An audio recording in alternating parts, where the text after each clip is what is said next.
If this policy doesn't fix housing affordability, why does it even matter? Because this announcement isn't really about investors. It's a signal.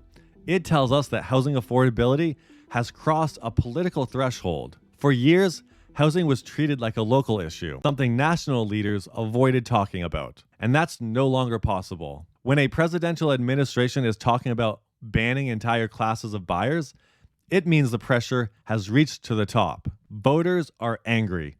Buyers are frustrated. Renters feel locked out. That doesn't mean this is the solution. It means housing is officially a national problem, and that alone changes the conversation. Because once housing becomes unavoidable, structural reform becomes inevitable. But the fact that this conversation is happening at all tells us something important. The status quo is no longer stable, and that sets the stage for what actually fixes housing and why it's so hard to do so. So here's the real takeaway. It's broken because we don't allow enough homes to exist. It doesn't fix the supply shortage that actually drives prices. What it does tell us is something important. Housing affordability is no longer a niche issue.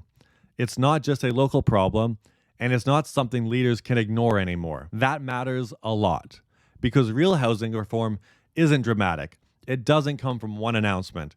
It comes from slow, uncomfortable changes to the rules we've built around housing. So if you're waiting for a crash, or a single policy, or a headline to suddenly make homes affordable, you're waiting for the wrong thing. The real shift will be quieter, it'll be structural, and far less satisfying than a villain.